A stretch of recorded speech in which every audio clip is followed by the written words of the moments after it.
It's important to me to continue to be aware of the possibilities of creativity. Anytime that I see an interpretation that I've never seen before, I still get that butterfly feeling in my stomach of kind of shock. You want to somehow get to know it so personally that it becomes a part of you in some way. From the moment I saw Thomas's sculptural work in his first visit, it was not hard to see that there was so much potential.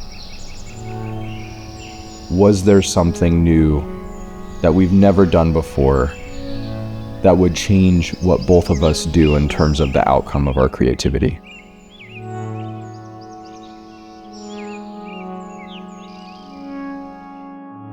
When I've talked about this project with people and told them that we're doing this, they're like, well, are you guys gonna like be inspiring each other, or are you just making stuff while you're in the same room? And I said, I don't know. I think that's a great question. So you don't know either? I don't know either. Are you nervous? I don't think it's nervous. I'm anxious. My anticipation. Like, okay, what is this actually going to look like?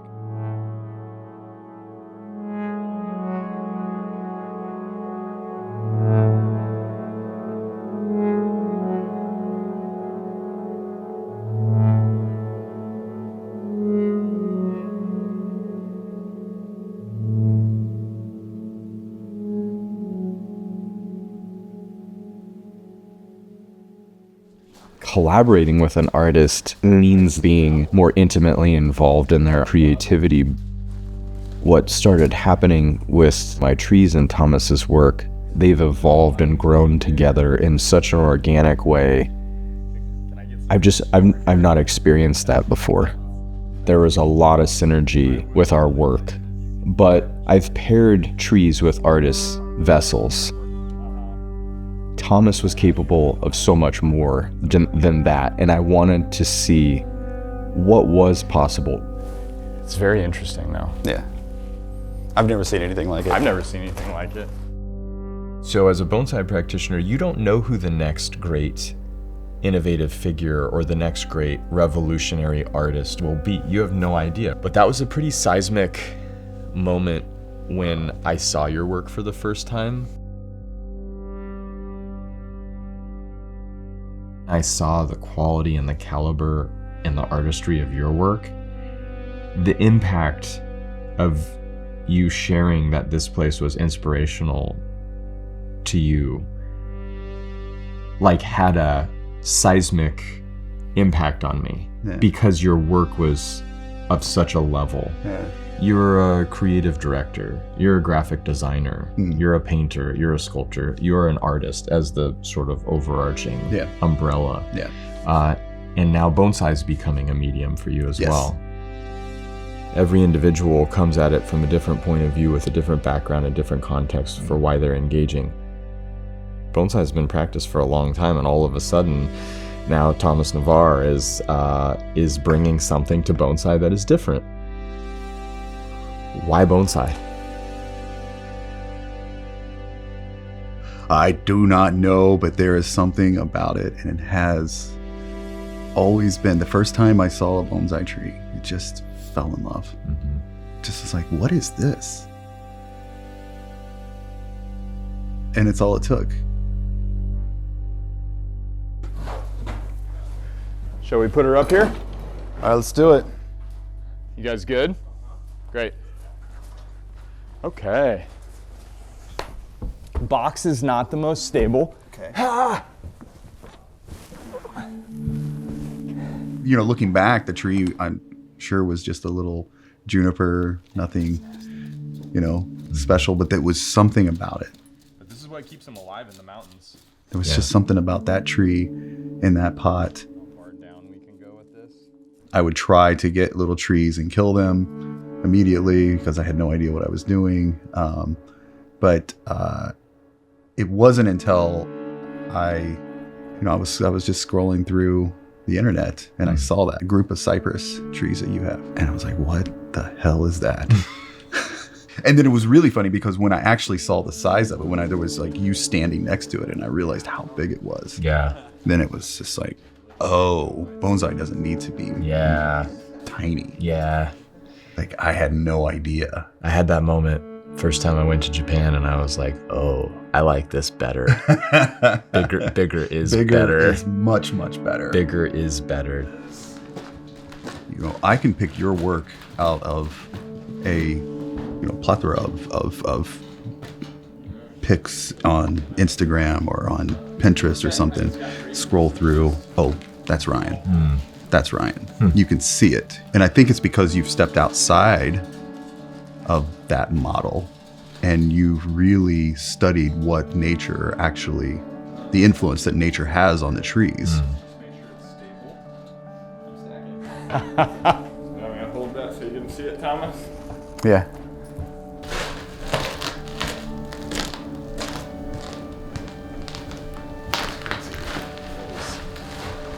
This is pretty epic right here.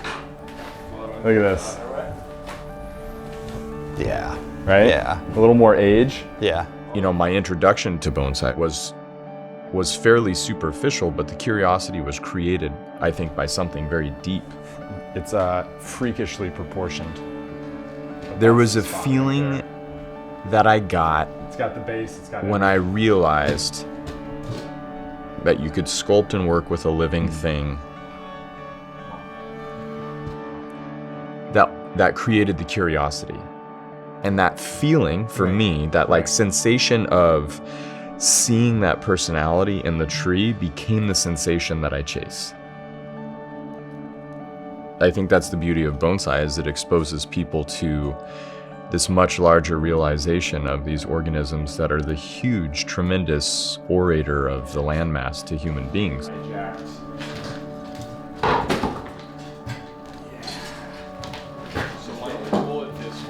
Because our lifespan is so short and theirs is so long, they tell us everything about that landmass.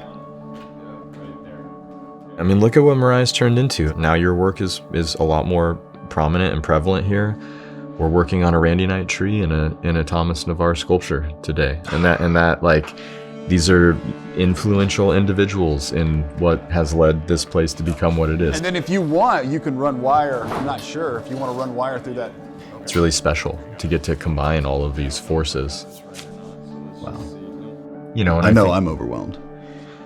I mean, emotionally, it's like, yeah, it's intense, isn't it? it's really, yeah.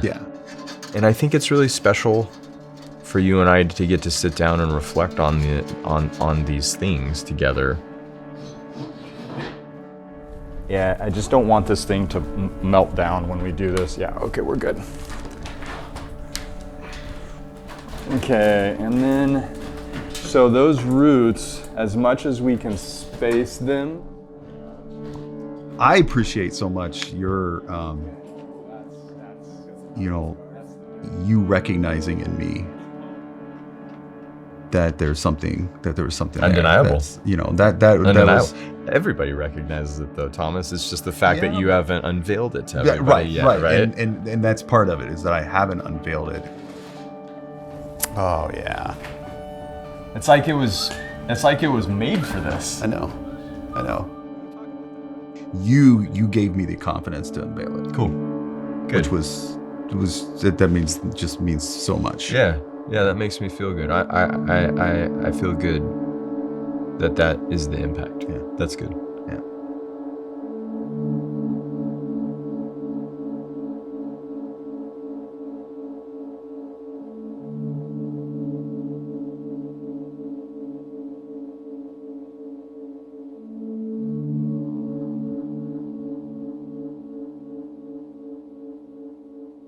This whole thing that we're doing right now started with, I believe you brought up some paintings, some large-scale paintings, and Yes. we put them in the studio Yeah.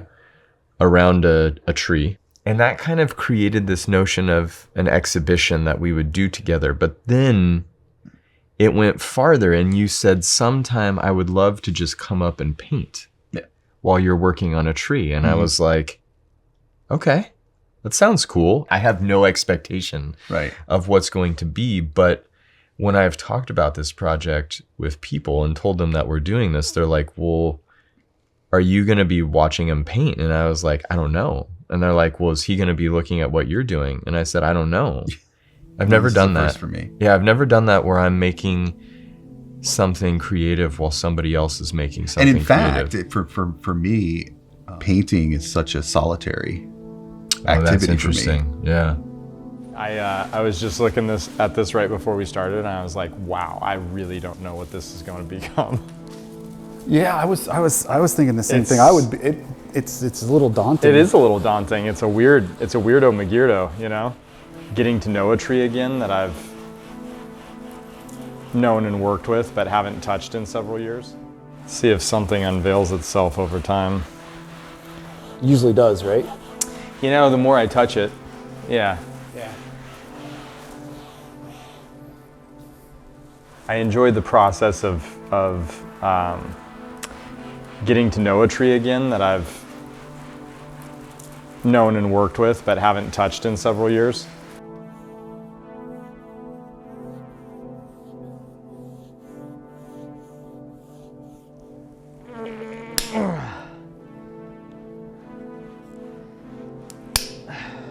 I'm just so unclear on what this is going to be.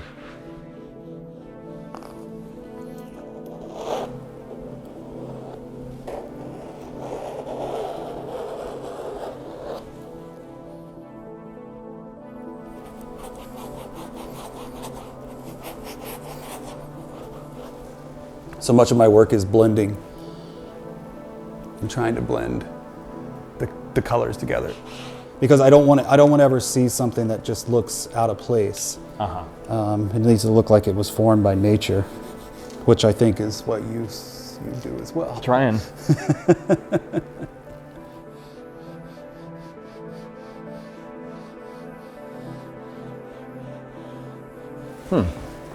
What are we going to do here? What's the significance of the white, do you think? I like the negative space Uh-huh. that it creates. So when I start to work with the stains, it really brought those blacks really become ultra black. Is there any merit to having a lot of paint just for the simple, like, three-dimensional? I know with oils, some people go very heavy with oils. Yeah, so it's really nice with this stain too that I can build up a lot of layers, and it does become alive. It becomes more alive in that three-dimensional sense.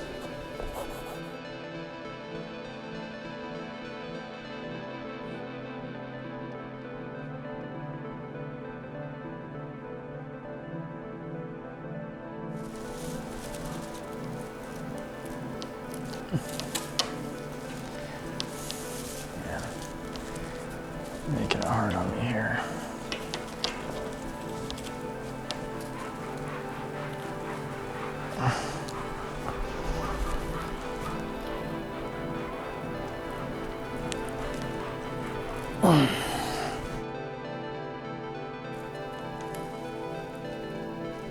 Are you getting any ideas? Slowly manifesting. They seem to be getting more complex as I go. Good Lord, it already looks. I've always tried to kind of figure out like what to do with this, you know? Yeah. And I left it high, and I've done double apices, and I've done this as a single apice, and it's never been the highest structural point, so it's always been a little bit of limitation, but I think now I want to bend it down on the natural arc there to a piece, and then I want to roll this up and gain some movement in it while it's kind of down. So I don't necessarily lower it, but I change its line and trajectory. Yeah. And then I think that lets me have a lot more freedom over here. Ah, This is a little constrained right now. right. You know, it's like there's not a lot of places to go with the design.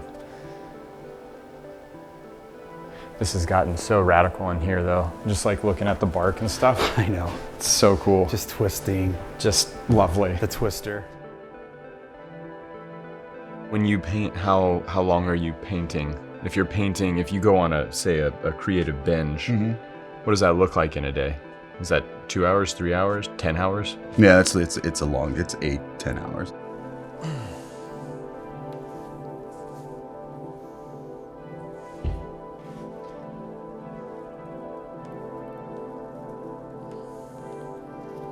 depending on the medium that I'm using more of the stains, I can kind of burn them in, and I can get to the place that I want it to be look-wise much quicker.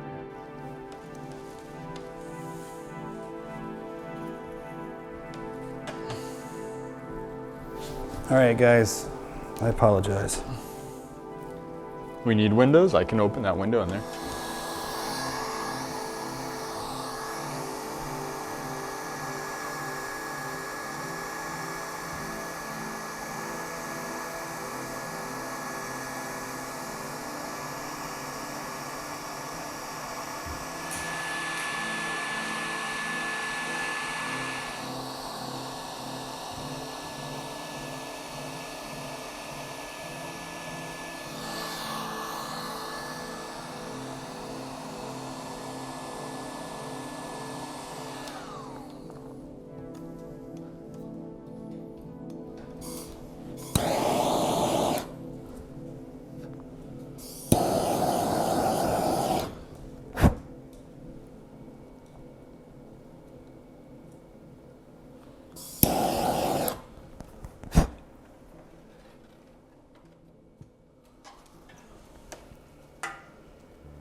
When do you know that you're done?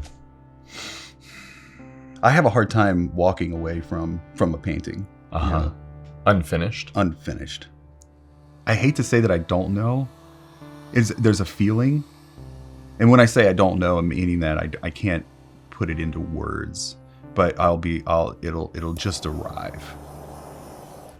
It's like it's on its way, it's on its way, it's on its way. Oh, it's here. And it's like a tingle in the back of my neck. Just like this, Yeah. this feeling.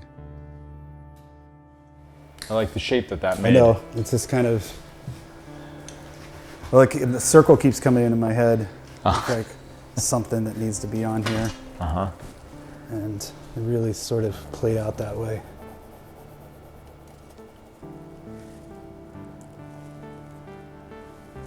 You didn't drive it that direction too intentionally. You just kind of let it go. Somewhat, I drove it somewhat in that direction, but parts of it, no. Parts of it just kind of went. Mm-hmm.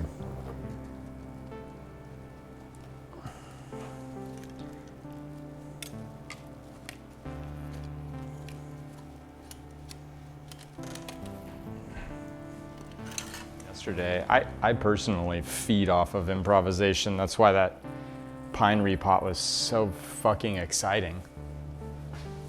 How does it make you nervous at all? Yeah, of course. Yeah, Yeah. I don't want it to work out poorly. Right. Like, that's not fun. But do you ever drive yourself aesthetically into that scary moments of like, I mean, I know you do that with trees, right? You take them to a point of literally breaking. Yeah, for sure.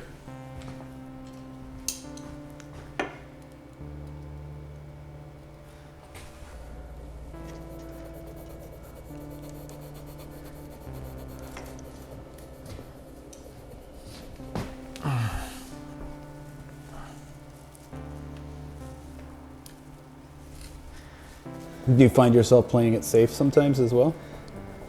On the I extreme? try not to. Yeah, that's the one thing I really try to avoid. Yeah. I don't respect it, so I don't want to be that, but I think sometimes you have to err on the side of caution. You got to give the tree the benefit of the doubt, like, so maybe that could be considered playing it safe. But I don't think I've tried to avoid doing that so as not to like avoid the risk of failure. Yeah. Like, I think you kind of owe it to the tree to give it its best self when you touch it.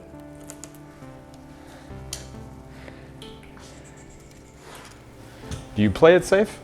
I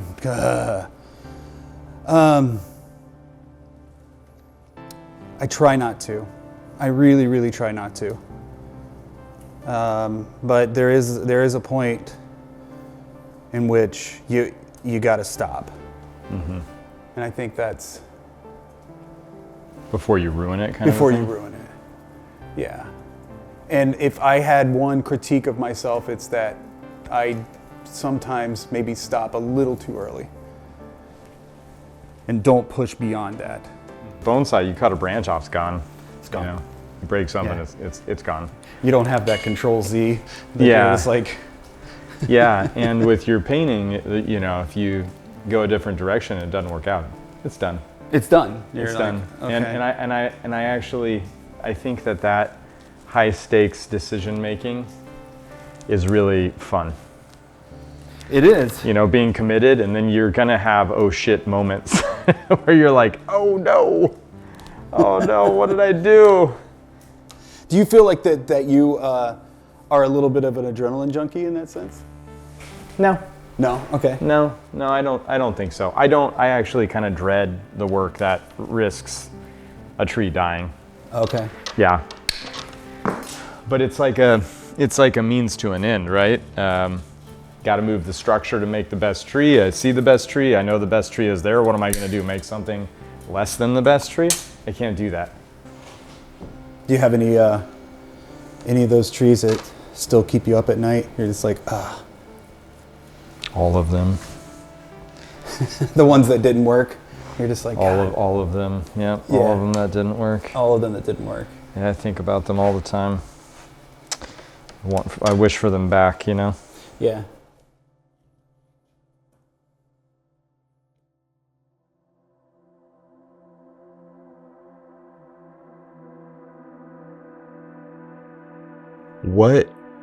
What happens in your life, mind, emotions, heart, soul, where you suddenly need to paint?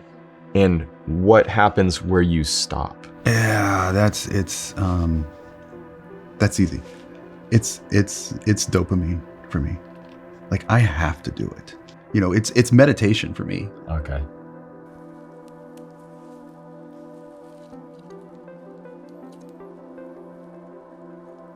Was this one of those trees where you maybe weren't in love with it?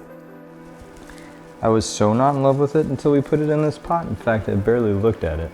And then we put it in this pot and everything changed. And I've just been infatuated with it for what it is.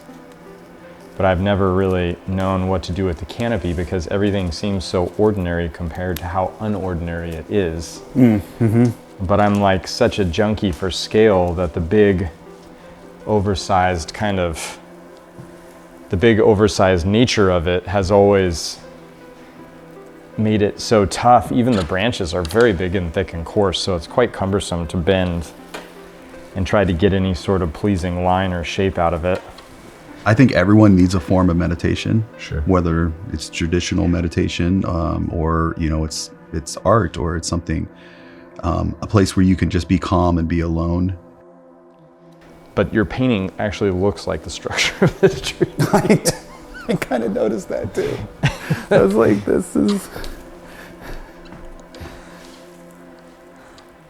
I'm trying to not geek out too hard on it. But I know, I'm like, this is actually following the pattern of that tree quite, that's pretty impressive. What you're saying is that when the noise gets too loud, you're gonna paint, and you're gonna paint until either the noise is quiet or you're too exhausted to paint anymore. And then what happens? There can be some guilt around that, which is Why, whole. like, why am I not painting now? Yeah. Like, oh, look at this time you just wasted.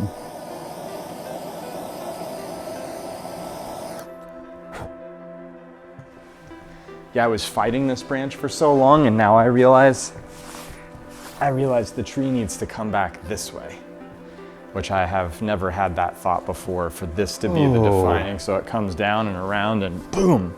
And I've been kind of looking at that, and then it just, voila, manifested. There it was. There it was. I was like, oh, that branch is interesting. This is a kick-ass idea. Is that where your metal pieces are born out of? They can be. Yeah, they can be. Where do you move between these mediums now? So, you know, I get an idea, especially for a sculpture piece. The idea is there, and I got to try to physically make that Like once it's there, I really want to get it out. I'm the same way. I want to be in that process. Okay. Because the process for me is everything. And again, it's top, right? yeah. It's not about the final product. Yeah, you get done with it and you're like, okay. All right. Yeah. What's next? What's next? Okay. How are you feeling about that? Where are you at right now as far as your painting process? I'm now at that stage where I'm seeing it. It's like, how much more do I want to add? Where do I want to add? That sort of thing. I'm really, really impressed with how much the tree has influenced the look and feel of this. Really? Yeah. Cool. It's like getting up and looking at the tree and then kind of thinking about the movement of the tree and then the movement of the paint. I didn't know if that was going to happen. I'm so happy that that's what's going on. Yeah, I really didn't know what to expect. I didn't realize they would so literally inform each other, because I'm having the same experience. This informal form that has occurred is like really powerful.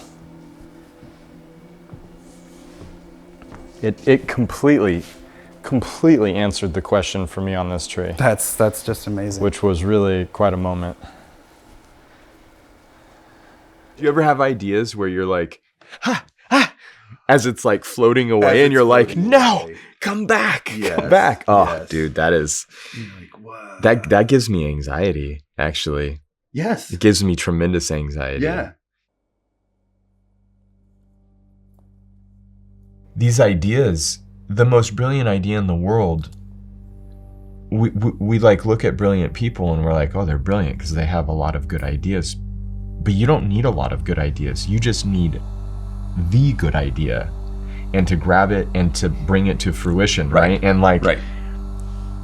everybody's capable of being a brilliant individual if they grab the idea and they're able to manifest it and bring it into reality, right? With their skill set under all of these conditions that they exist in. Like, everybody has that opportunity. Everybody has ideas.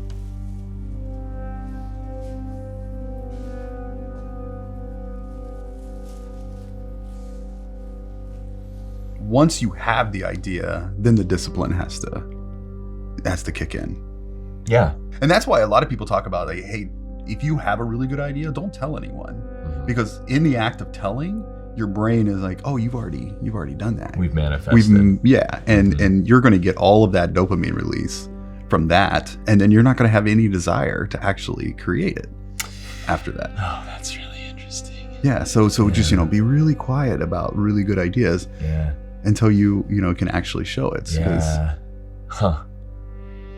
To know how to take an idea and bring it to fruition is not a skill that comes without practice.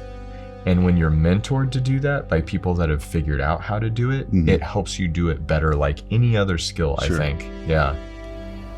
Jeez, it's weird how well it followed. Pretty wild, isn't it? It's really wild. Yeah, it's freaking me out a little bit, actually. Like, huh. Because I really had no idea how all of this was going to work together. Yeah. I didn't have expectations. I didn't have hopes, or I didn't want to try and artificially make anything happen. It was just like, yeah, all right. That's nice. Yeah. Yeah. Yep. There it is. Wow, how this kind of almost seems like it disappeared or something behind like a fog layer. Yeah. Yeah, and as it dries, it'll get more. Really? Yeah. It'll start getting more depth to it.